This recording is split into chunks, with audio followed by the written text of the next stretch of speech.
Howdy folks, and welcome back to World of Tanks with the mighty Jingles. Today I'm taking a look at this thing here, new kid on the block in patch 8.8, the 112 Chinese Tier 8 Premium Heavy Tank. Patch 8.8 introduced two new premium Chinese tanks to the gift shop, both Tier 8. There's this, the Tier 8 Heavy, and that, the Tier 8 Medium.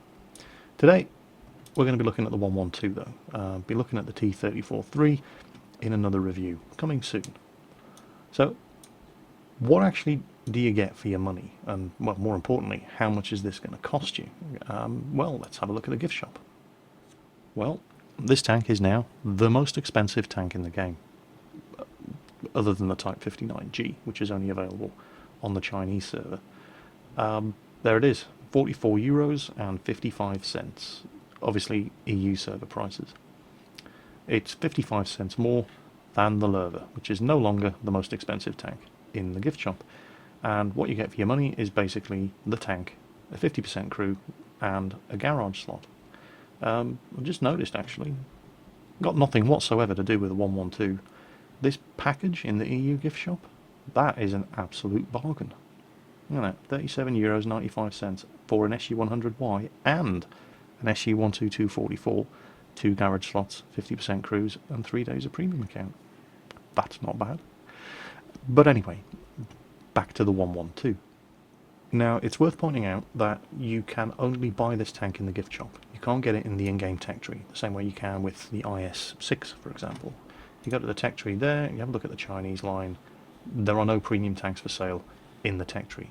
You have to go to the World of Tanks gift shop and buy it there. But once you've spent your money, you end up with a pretty strong Tier 8 heavy tank. This thing is essentially a Tier 8 version of the Chinese Tier 10 heavy tank. If we pull up the stats and go to the tech tree, I can't compare them directly because I don't have the 113 yet, but if we whack up the vehicle details, they're pretty much, well, they're very, very similar. You know, I mean, the names are even very, very similar. Up here, it's the 112, and that's the 113. So the one is a logical progression on from the other. But what the 112 has is the same frontal armour as the Chinese Tier 10 Heavy. So that's, you know, really, really good news. They're both 120mm of hull armour and 240mm of turret armour at the front. The 112 doesn't quite have the same side and rear armour as the 113, but it's not that far off. The hull side and rear on the 113 is 90 and 70mm, it's 80 and 60mm on the 112. The turret on the 113 is 160 and 80, and on the 112 it's 130 and 60. So very, very similar as far as the armour profile goes. Identical when you're looking at the two from the front. So that's good news. But we'll come on to the armour in slightly more detail later, because I've got a new 3D model viewer program that I can use to actually show you exactly where the armor weak spots are. We're going to come on to that in a moment. It's a 1500 hit point tank, so it's got a fair old amount of health. It doesn't weigh that much, 46.7 tons, but the engine isn't very powerful, 580 horsepower. It'll do up to 45 kilometers per hour though, so it's one of the fastest, if not the fastest, Tier 8 heavy tank. Other than, obviously the French. It can't keep up with something like an AMX 5100. But it's faster than the IS-3, it's faster than the Type 2, it's faster than the T-32, it's a fast, heavy tank. Not particularly manoeuvrable, however, with the 26-degree traverse. And the turret traverse is pretty slow as well, also 26 degrees. Again, we'll come on to the armour in slightly more detail. View range, good, 380 meters, which you'd expect at Tier 8, and a relatively poor signal range of 600 meters. Now, the gun on this thing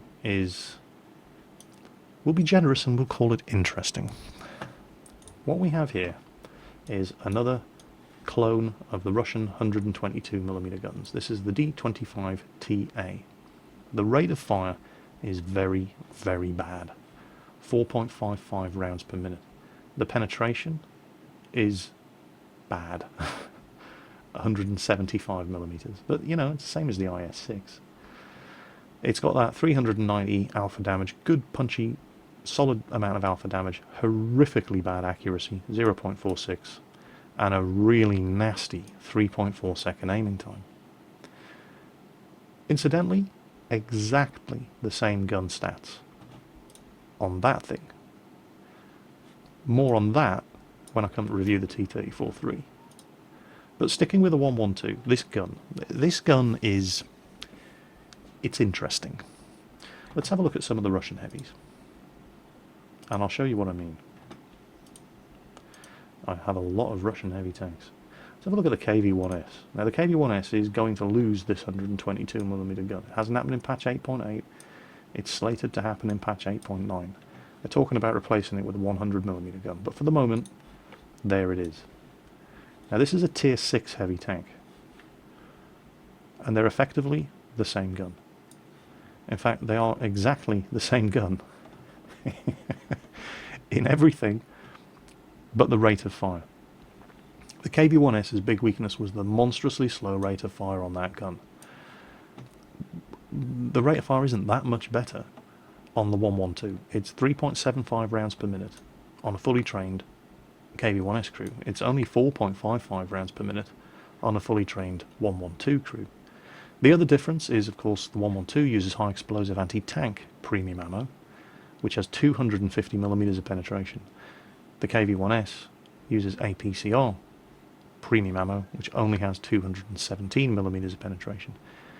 But it's not really fair to compare a tier 8 against a tier 6. So let's have a look at the IS, which has an upgraded version of the gun on the KV-1S. Now the IS is only tier 7, and it's got a better rate of fire. Identical stats in all respects, but it has a better rate of fire, and it's a tier lower. The rate of fire is the real downside to the gun on the 112. Again, the IS doesn't get the same premium performance. Well, it sort of does and it doesn't. The raw penetration, again, because it's using APCR rather than high explosive anti-tank, isn't as good, 217. But APCR doesn't bounce the way high explosive anti-tank does, and APCR doesn't really care that much about spaced armor the way high explosive anti-tank does. So that 250mm of penetration, which was nerfed in patch 8.8, there were other Chinese tanks that used the same ammunition. The tier 7 IS-2 and the tier 8 both used this ammunition, and it used to have 300mm of penetration, which was a bit ridiculous on a tier 7 tank. It's a bit unfortunate that the tier 8 also got nerfed, but it's the same kind of nerf here on the 112 with that 122mm gun firing high explosive anti-tank premium ammo. If you're using APCR, you don't get the same penetration, but it works on sloped and angled armor the way high explosive anti-tank doesn't, and it drills through spaced armor the way high explosive anti-tank doesn't. So, you know, you pays your money, you takes your choice. Speaking of paying your money, if you're going to fire high explosive anti-tank ammo with this thing, and I recommend you do, because 175mm of penetration is not very good, this ammunition is going to cost you 5,600 credits every time you fire a shot. That is like taking a T-18 Tier 2 tank destroyer, fully upgrading it, and launching one of them out of the barrel every time you pull the trigger on this tank. It's the same price as a fully upgraded T-18 tank destroyer every time you fire high explosive anti-tank ammo out of the gun of this tank. That's what you're doing. And I'm probably going to start referring to it as that when I'm playing this tank. Bam! Oh, there goes another T-18. So it's going to be expensive to run, but it's a premium tank. It's a tier 8 premium. They get a very, very good credit modifier. So I wouldn't recommend running exclusively with high explosive anti-tank ammo on this thing, but you will come across those situations where you are going to need high explosive anti-tank ammo to even have a prayer of penetrating the tanks in front of you, especially if you get into a tier 9 game. What you're looking at here is the damage model of the 112. So, and this is a very, very handy program, by the way. It's called World of Tanks Tank Viewer. If I can remember where I found it, I'll put a link in the description so you can download it and use it for yourself. And it's just fantastic for seeing exactly where the weaknesses are on various tanks in the game. So here's the damage model of the 112, complete with all of the armor zones. As you'd expect, the front of the turret is rock solid. That gun mantlet counts as 240mm of spaced armor. The front of the turret itself is 240mm thick. I have, however, had people penetrate me with 75 and 76mm guns by shooting in the gap, 1 in a million shot. I wouldn't expect people to be able to pull this off every time, but shooting in the gap between the gun mantlet and the turret front. There's actually, I think it's actually an armor hole. There doesn't really seem to be anything behind that. So if you're accurate enough and close enough and desperate enough, that's where you can penetrate the turret front of the 112. But moving on to the hull. The hull front, as you can see, is very, very, very well sloped. And it is 120mm thick. And there are no weak spots on it. There's no big old driver's hatch. There's no machine gun ports. There's no radio operator's view slits. You know, there's no driver's slit. There are no weak spots on the front of that thing, and it's sloped back at a very, very steep 45-degree angle. The front of this thing is where it draws real similarities with the Chinese Tier 10 heavy tank. As far as the upper glacis is concerned, the lower glacis is not 100mm thick. It's only 80mm thick. The lower glacis is the frontal weak spot of this machine. Well, it's one of the frontal weak spots of this machine, of which there are not many, I must hasten to add. It's not a badly armoured tank. But the lower glacis is not especially well sloped. In fact, there are two different angles there. The top of the lower glacis is not as well sloped as the bottom of the lower glacis. And it's only 80mm thick anyway. You need to be able to keep the lower glacis of this thing covered up, or you're going to get penetrated here over and over and over and over. Now, it's not terrible news. It's not as bad as the lower glacis on a Tiger II, for example, which comprises of an entire third of the front of the tank. But it's something to be aware of. Speaking of weak armour, the top of the tank is only 25mm thick.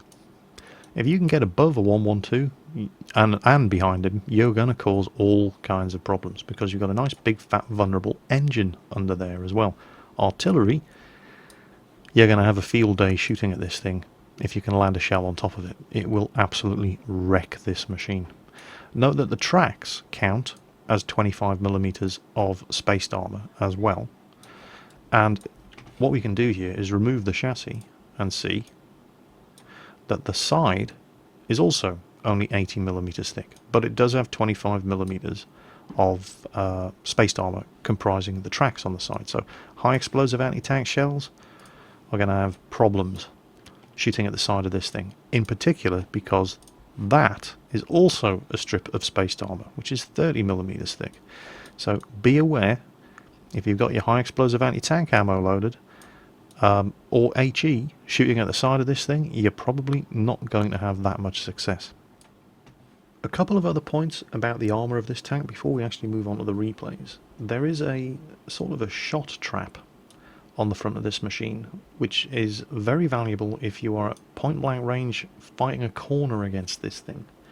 Now let's imagine that that is the angle that the 112 is presenting against you. And obviously you're fighting around a corner and he's going to have the gun and the turret pointed towards you. Turret, very, very difficult to penetrate. But the top of the tank is only 25mm thick. And I have managed to do the following. If you can imagine, the tank is angled like that, pointing straight at you. He turns the gun around to point the gun at you. If you can hit this bit here underneath the turret, the lower part of the turret there, what will happen is your shot will bounce down and will go straight through this part here, which is only 25mm thick, and that will cause him all kinds of problems. I've done that a few times. I've had it done to me a few times, so bear that in mind if you're ever unfortunate enough to be face to face with one of these things. Also, traditional weak spot, the commander's hatches. This is where you're probably going to get penetrated, as well as the lower glacis from the front. These two commander's hatches here, the machine gun hatch on the top there, the commander's viewport on the top here, you're going to get penetrated there over and over again. They're not particularly large targets. It's not like the cap on top of the Tiger P, for example, but they're not particularly small targets either. And that's another advantage the IS-6 has over this thing. Again, if we go and look at the IS-6 and compare the size of the hatches on top of that, they're minuscule. They're tiny, tiny targets. But the IS-6 has got this frontal weak spot that the 112 doesn't. So, you know, swings and roundabouts, you pays your money, you takes your chance. Overall, this is a pretty good tank. It has an awful gun. The gun really is awful, and you are probably going to need to pack a couple of rounds of high explosive anti-tank ammo, because that 175mm penetration and the really, really slow reload, horrible aiming time, horrible accuracy, it's going to be frustrating. But you just have to drive this tank up into their faces the same way you do with an IS-6. Take advantage of your monstrous frontal armour, and it's very, very good at side scraping. If you're coming up to a corner, if you can imagine the corner, there's a wall here, and you just angle the tank like that and reverse and fire around the corner, you'll get your tracks blown off time and time and time again, but they will not be able to penetrate your side. You try doing the same thing in the T-34-3, you'll die, because the side armour of the T-34-3 is utter garbage, and it doesn't have the spacing that the 112 does. But the 112 is actually pretty good at side scraping. So there you go, that's the tank. Let's see how the thing actually plays. So here's my first game in the 112, and it was a massive bag of fail. But it's going to show you the strengths and the weaknesses of the armour of this tank. So this is Tundra, in case it wasn't obvious, the new map. And this just seems to... I haven't played this map that often, but this seems to be the place where all the heavy tanks come to fight it out. So I'm going to slow things down to half speed here so you can actually see the impacts and how the gun performs and how the armour performs and so on and so on. KV-1S. Right through the lower glacis, even though it was angled. The lower glacis of this tank is garbage. It really, really is. You can't let them shoot your lower glacis or you will suffer. So I'm side scraping here behind the wreck of that KV-1S. And here's the gun. Just missing. At a range of 114 meters. 0.46 accuracy, 3.4 second aiming time. You've got to expect that with this gun. It is a pretty bad gun. I'm not using premium ammo here. I mean, I'm shooting at the front of KV-1Ss. I shouldn't need to. IS-3's coming out for a look. Still not using premium. That's one of the other things, because of the slow reload of this thing. If you've got the wrong ammo loaded when you come around a corner and find something like this in front of you, and I'm shooting, that was a direct hit at the unangled cheek armour of the IS-3, and it just failed to penetrate. The shot actually went exactly where I aimed it. But the IS-3, you see there, bounced off the upper hull and then ricocheted right off the turret cheek as well. KV-1S. Again, well, I kill him, but look where he hit me. Now you can side scrape in this tank, and there's another good bounce. Again, the upper hull and the frontal turret of this tank is absolutely rock solid.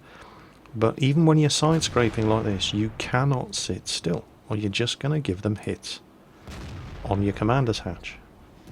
Now, admittedly, there wasn't a lot of that M6 showing, but I still hit him, and it bounced. And again, there's another hit on the commander's hatch, but there's another bounce off the gun mantlet. You're never going to penetrate the gun mantlet of this tank. It is just not going to happen. Indian Panzer comes out.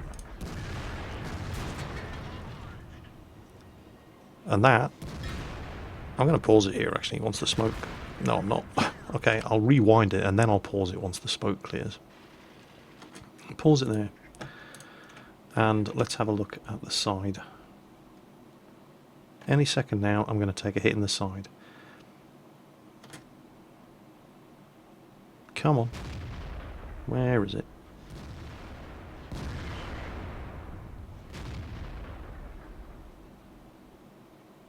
Shouldn't be sitting still like this between reloads. Bang. Okay, there's my commander's hatch getting sniped. And coming up, bounce off the gun mantlet.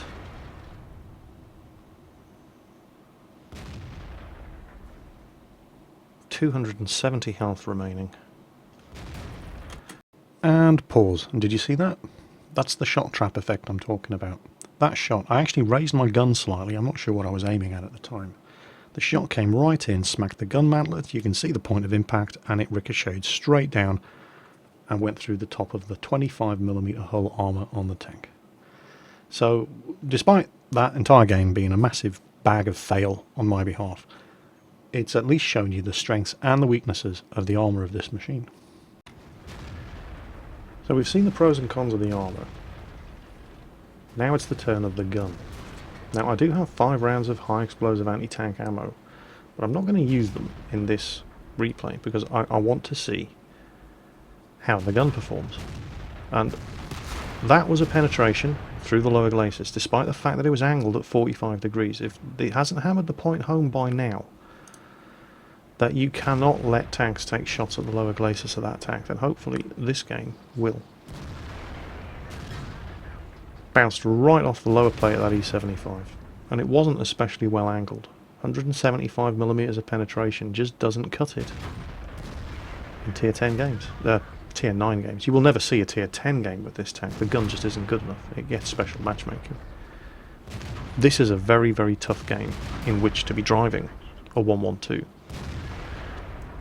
And that is the only damage I do in this tank in the entire game. The tank is very, very good at side scraping. If you're on a corner with this thing, you have to side scrape. You cannot give them shots at your lower glacis. But by the same token, you cannot sit still, because they will just put shot after shot after shot right through those 2 commander's hatches. And that's what happens every time in this thing when I try to side scrape it and I sit still and give them time to aim. So, lesson learned. Bad idea. Don't do it. Also, get into a tier 9 game, load high explosive anti-tank. So, let's show you a game of the 112 doing well, despite the massive drag factor of having another tier 8 heavy tank on your team with a 46% win rate, 361 average XP per battle, who does his level best to try to push me out in front of all sorts of enemy guns and get me killed. Not mentioning any names, but you know, just saying. Mr. Tiger 2 driver. Yeah, so tier 8 game on Abbey, and you should expect to see this kind of matchmaking most of the time when you're driving a 112. It's a tier 8 heavy tank with preferential matchmaking because of the monumentally awful gun that it has. Much in the same way the IS-6 gets preferential matchmaking. And the first tank that we come across here, it's the new Chinese tier 8 premium medium tank. Now we both have exactly the same gun, but I have something that he doesn't have. I have armour at the front of the tank. So he's taken my tracks off, and then he very foolishly comes out again, plonks another one in my tracks because I was side scraping and angled around that bit of cover, and now he's not feeling very clever at all. Bounce one from the Tiger, was going to go for the Tiger, saw the T21, all I did was blow his tracks off. Probably should have gone for the Tiger. Luckiest T21 ever. And now I'm side scraping around the corner, but I'm not hanging around. Another one into the target. Now, T28 prototype. I am not too afraid of his gun, but then again, he's not too afraid of my gun either. I can't penetrate the front of the T28 prototype unless I hit weak spots, and hitting weak spots with this gun, well, that was lucky. This is what your high explosive anti-tank ammo is for, and here comes Herpicus McDurpington and his Tiger 2. So there's my heat ammo, and I swear I wanted to shoot the T28 prototype, but this T-34-3 just rolled right in front of my shot and set him on fire, and he burnt to death. Herpicus McDurpington here is doing his level best. You know what, I may as well just use him as cover. And there we go, using my heat ammo for the purpose for which it was intended. Burning right, and here he comes. What are you doing? Get out of my way, you idiot. Now, this was a bit of a derp moment for me. I actually used a heat shell on the wreck of the T-28 prototype. I didn't notice he'd actually died. So that was a massive waste. And again, my tracks are just eaten shot after shot after shot. I finish off the IS, and now these two idiots both have me pinned in place and I can't move. You know, these things are just sent to test us. Now, high explosive anti-tank ammo. Do not, under any circumstances, fire this stuff at spaced armour. Straight into the commander's hatch of the Super Pershing is fine. Into the spaced armour of the Super Pershing is just a waste of money. AT-15 bounced off me twice, panicked, went for my tracks, which was the only thing he could do. I mean, he's doomed. Very, very slow reload on this gun means that that's pretty much it. That's the only shot I'm going to get on this AT-15 before he gets finished off. But the mobility of the tank means that, well, the mobility of the tank and the inability of our Tiger II friend to be able to drive in a straight line without colliding with solid objects means that I'm going to get around here and be able to clean up on that KV-3 in the enemy base long before any of these guys. Yes, the KV-3 driver can't believe the stupidity of the Tiger II either. I know, I know.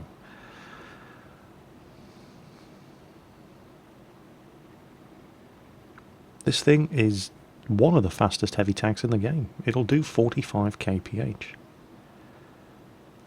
Engine power is slightly lacking, but you get this thing in a straight line on level ground and it will reach that speed. KV-3 from the front.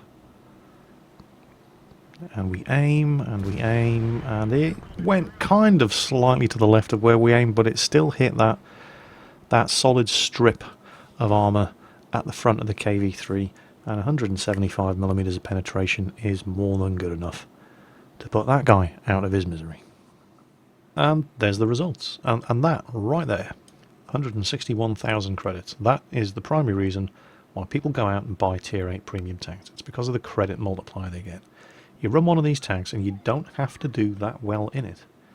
And it finances everything else that you do in World of Tanks. Purchasing new tanks, buying premium ammunition for your existing tanks.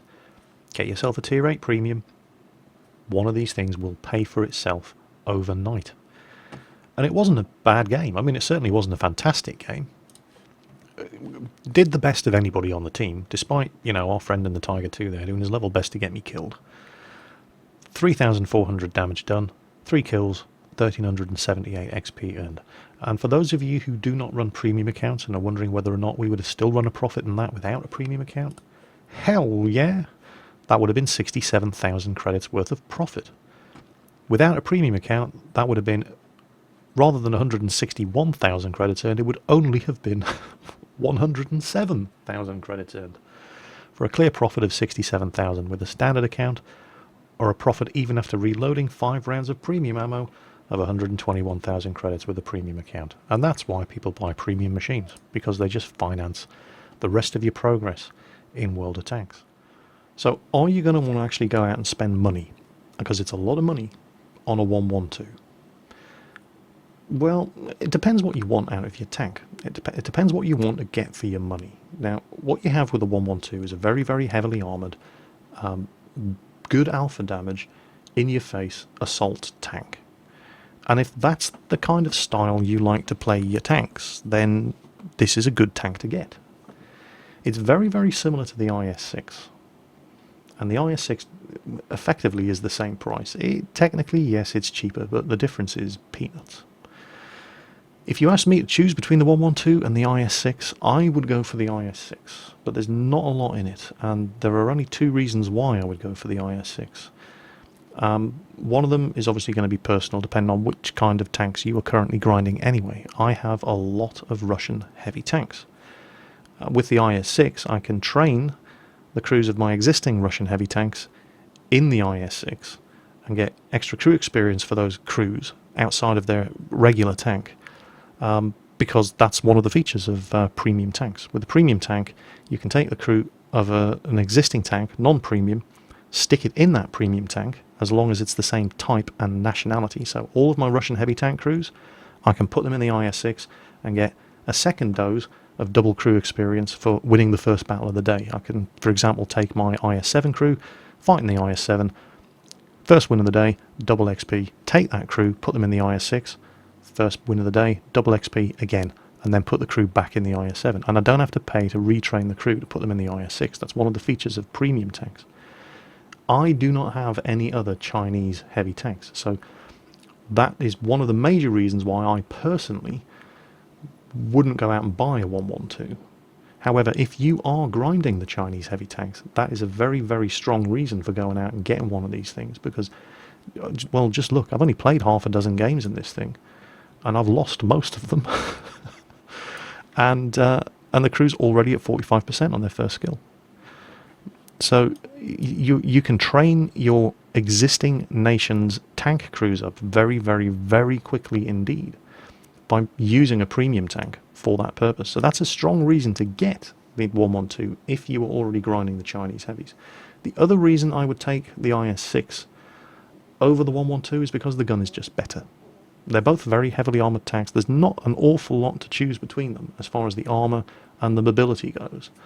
But the gun on the IS-6 is just that little bit better. Neither of them have very good guns, I must hasten to add. The guns are definitely not the strongest features of either of these tanks, but the one on the IS-6 fires that a little bit faster, and so it's just a slightly better gun. I'd even go so far as to say that this gun on the 112 is probably the worst gun on any of the Tier 8 premiums, not just the premium heavies, any of the Tier 8 premiums. The Type 59, and again, that's another tank where the gun is not the strongest feature. The Type 59 has a better gun than this, and it's a medium tank. You know, the gun is definitely not the tank's strongest feature, and yet the tank itself works with that gun, because you cannot shoot targets at a distance with this thing. It just misses, or it bounces because of the lousy penetration. It's kind of like driving a Tier 8 KV-1S, except a Tier 8 KV-1S with very strong frontal armour. You drive this tank right up into the enemy's faces, get it at close range, roll out, blast them, roll back into cover, reload, repeat the process.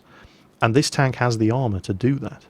So it does, despite the fact that it's got the worst gun on any of the Tier 8 premium tanks, it doesn't really matter so much on this tank because of the strong armour. It allows you to use that gun in a kind of play style where you can make it work, just like the IS-6, and that's why I love the IS-6 too. So this is a pretty good tank. I do like it. This was actually gifted to me by a subscriber. Shout out to Ray Lin. Thank you very much indeed. This is my first Chinese heavy tank, and if the rest of the Chinese heavies are as good as this, I think I'm probably going to have to start grinding my way down the Chinese heavy tank line. I know I did like the IS-2 when I played it on the test server, but I didn't have much of a go at any of the others. If they're anything like this, yeah, it could be a lot of fun. So the 112 is getting a thumbs up from me. It's very expensive, but it's definitely worth the money if you are already grinding the Chinese heavy tanks. And if you're looking for a very strong, good credit earning, hard hitting, pretty mobile assault heavy tank, just for the fun of it, then yeah, you could do a lot worse than buying one of these things too. As always folks, take care on that battlefield, and I'll catch you next time.